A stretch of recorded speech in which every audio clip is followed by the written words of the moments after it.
का चाचा ने उंगली उठाई है। वो जो उंगली उठाए हैं ना, उनको जवाब देने के लिए लेके आए हैं।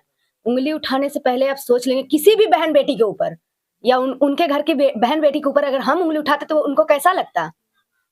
तो आज के बाद बिना उस पीड़ित परिवार से पूछे, बिना पूरी जानकारी की बहन उनके ससुराल वालों से मिलने के लिए आई है। यहाँ पर तुलसीराम जी, राष्ट्रीय अध्यक्ष जी यहाँ पर आए हुए हैं, वो भी परिवार को संवेदना देने के लिए आए हुए हैं। और मैं जानना चाहूँगा कि जिस तरीके से आज आज़ाद बिंद हमारे बीच में नहीं है, तो आप बहुत तरीके से लड़ाइयाँ लड़ रहे हैं, लेकिन लोगों के बीच में जा रहे हैं और बहुत सारे लोग धरना प्रदर्शन भी कर रहे हैं।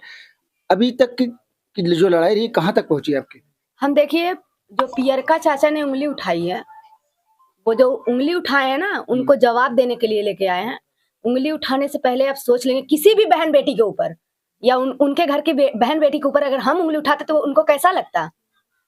तो आज के बाद बिना उस पीड़ित परिवार से पूछे, बिना पूरी जानकारी लिए किसी के ऊपर उंगली ना उठाएँ वो।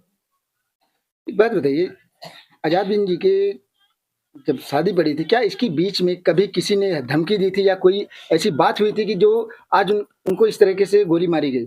सर, हम पहले ही बता रहे थे कि ये जो भोले राजभर, सोले राजभर एक बार मेरे पापा और भाई को मारे थे। जी। फिर दूसरी बार जब मारने के उसी दिन कहे थे कि दूसरी बार मारेंगे तो खत्म कर देंगे, ठीक है? उसके बाद लगातार मतलब 3 साल के अंदर-अंदर लगातार वो लोग मारने की धमकी दे रहे थे। हम लोग इतना नहीं सोचे थे कि सच में जान में ये लोग जान ले लेंगे और क्योंकि हम पुलिस प्रशासन के पास पहुँचते थे तो पुलिस प्रशासन हमारा एफआईआर भी नहीं लिखती है। हमारे ऊपर दबिश बनाती है, हमको गाली भी दे देती हैं। ठीक है, बताइए, आप लोग बार-बार गए और एफआईआर दर्ज नहीं हुआ। अगर अभी जब घटना घटने के बाद एफआईआर दर्ज हुई, तो अभी प्रशासन के लोग क्या कह रहे हैं? क्या कह रहे हैं? हमको रोक रहे हैं। अभी कल की बात बता रहे हैं, हम योगी जी के यहाँ जाने वाले थे, अपने परिवार के साथ जाने वाले थे। जी। लेकिन ये जो पुलिस प्रशासन है वो हमको रोक रही है। हमारे साथ हाथापाई कर रही थी। आपके साथ हाथापाई कर रही है और जो बहुत सारे नेता लोग आए थे, बहुत सारे राजनीतिक दल के लोग भी आए हुए थे, तो वो लोग क्या दिलासा दिया आपको? सबने देखिए आश्वासन दिया है, हमको आश्वासन नहीं अब आप लोग का साथ चाहिए। तो अगर आप लोग का भी नहीं सुना जा रहा है तो आप लोग हमारे साथ यहाँ पे आइए हमारे घर और हमारे साथ चलिए धरने पे। हम 18 मई को फिर से जाएँगे, एसपी कार्यालय और डीएम कार्यालय।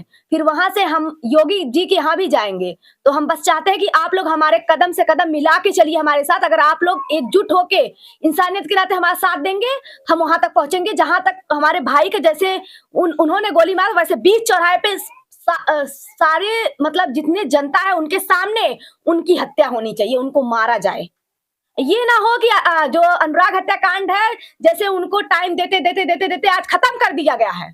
आज वो आरोपी वो लोग उनके सामने से आ जा रहे हैं, उनके ऊपर क्या गुजर रही होगी कि मेरे भाई को मारा है, आज सीना उठा के डोल रहा है। तो ये हमारे साथ नहीं होना चाहिए। अगर हुआ तो यही हम जानते हैं कि ये सरकार जो है बस अपराधियों को बढ़ा रही है, अपराधियों को शरण दे रही है और गरीबों के लिए बस वोट देने के लिए बने हैं और वोट देने के बाद वो मरते रहेंगे यहाँ पे। लगातार आप लोगों से उम्मीद कर रहे हैं कि हमारी लड़ाई में लड़ेंगे और आज आज़ाद जी के ससुराल में आए हुए हैं। यहाँ के भी लोग क्या वहाँ साथ में आप लोग के साथ में हैं या फिर? नहीं, हमारे साथ है तभी ना हम यहाँ आए हैं। जी। जो पियरका चाचा ने बोला था, इसीलिए हम आए हैं कि हम अब अपने भाभी को भी अब मेरी बहन है ये, मैं अपनी बहन को भी वहाँ पे खड़ा करूँगी और पियरका चाचा को जवाब दूँगी। पियरका चाचा आप दोबारा किसी लड़की के ऊपर उँगली उठाने से पहले सोच लेना। थोड़ा-सा मैं इनसे भी जानना चाहूँगी, आप इस दुःख की घड़ी में मैं आपके साथ हूँ और आप से यही अनुरोध करूँगा कि आप अपने स्वास्थ्य का ज़रूर ध्यान रखें। लेकिन एक चीज़ ये बताइए, जो आपके ऊपर ये लांछन लगाया गया और जो अभी बताया जा रही है बहन जी और आपको ऐसे तरीके से कहा गया, तो उनको जवाब क्या देना चाहेंगे आप? मैं जवाब यही देना चाहती हूँ, मेरे ऊपर झूठा आरोप ना लगाएँ, ये सब झूठ है। अच्छा, एक बात ये बताइए, आज़ाद जी से आपसे लगातार बीच में क्योंकि शादियाँ जब पड़ती हैं अक्सर लोग अपने होने वाली बीवी से बात करते हैं और आपसे बीच में लगातार बात भी होती रही होगी। तो क्या आज़ाद जी ने कभी आपसे ये कहा कि हमको जान से मारने की धमकी दी जा रही है या कोई ऐसी बातें कही होगी या आपको जो जानकारी हो आप प्लीज़ हमको ज़रूर बताएँ? नहीं, हमें ये नहीं बताया कि मतलब हमें मारने की धमकी दे रहे हैं, ये सब मुझे कुछ भी नहीं बताया। बस हाँ, मतलब घर में उनके काम हो रहा था इसलिए मुझसे बात नहीं हो पा रही थी इतना उनसे। दिया था एक दिन। सौम्या लगातार लड़ाई लड़ रहे हैं 15 दिन चाहिए आपको। जो हमारे पति के साथ हुआ वैसा उन लोगों के साथ भी हो। यानी उनकी भी जान जाए, जी जो शामिल हो हत्या में उनकी भी जान जाए। जी अपराधी उनको काउंटर होना चाहिए। अच्छा एक बात ये बताइए, अभी सौम्या जी कह रहे हैं हम 18 मई को धरने पे जाएंगे, क्या आप भी वहां पे धरने पे जाएंगे? जिस तरीके से आप लोग आपके ऊपर लांछन लगा रहे हैं लोग और आपके होने वाले पति की हत्या कर दी गई, उनके न्याय के लिए क्या आप हर जगह दौड़ेंगे या फिर या फिर यहीं से आप क्या कहना चाहिए?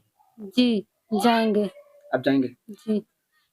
आपके समाज के तमाम नेता हैं, बड़े नेता हैं संजय निषाद, ना तो वो सौम्या के घर पर पहुंचे, क्या आपके घर पर कोई बातचीत हो पाई? किसी से नहीं। कोई कनेक्टिविटी, नहीं कोई बातचीत नहीं? नहीं उन्हें देखा गया है कि मंचों से वो रोते हुए नजर आते हैं, कहते हैं कि मैं अपने समाज के बहन बेटियों या का मान सम्मान नहीं बचा पा रहा हूँ, उनको न्याय नहीं दिलवा पा रहा हूँ।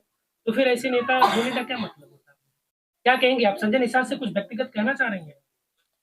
हम यही कहना चाहते हैं कि हमारे पति को इंसाफ दिलाएं। वो तो कह रहे हैं उन्हें गालियां मिल रही, सौम्या से बातचीत हुई है, कह रहे हैं वो गालियां उन्हें मिल रही नहीं, वो तो काम करवा रहे हैं। करवाते तो अब तक हो नहीं जाता सब। सौम्या जी से बात हुई और लगातार उनको रोका जा रहा है। क्या उत्तर प्रदेश शासन में पीड़ित परिवार को ही रोकने का काम किया जा रहा है? अगर पीड़ित परिवार प्रशासनिक अधिकारियों से नहीं मिलेगा तो उनको न्याय कैसे मिलेगा? कहीं भी जा रही हैं तो उनके साथ अभद्रता की जा रही है, उनको रोका जा रहा है। आज आजाद बिन के ससुराल में आए हुए हैं, उनकी होने वाली पत्नी का स्वास्थ्य बहुत गड़बड़ था, इसके लिए उनको देखने के लिए आई हुई थी। यहाँ पर आकर हम लोग उनका जब हाल लिए तो यहाँ पर पता लग रहा है कि क्या हाल है, आपको वीडियो के माध्यम आप देख सकते हैं। लेकिन आपको एक चीज बता दूं, जिस तरीके से सौम्या अपने भाई के न्याय के लिए लड़ाई लड़ रही है, मैं चाहता हूं कि आप सभी समाज के लोग इनकी लड़ाई में आप लोग जरूर साथ दें। देखते रहिए वायरल न्यूज़ पॉइंट, तब तक के लिए जय हिंद जय भारत।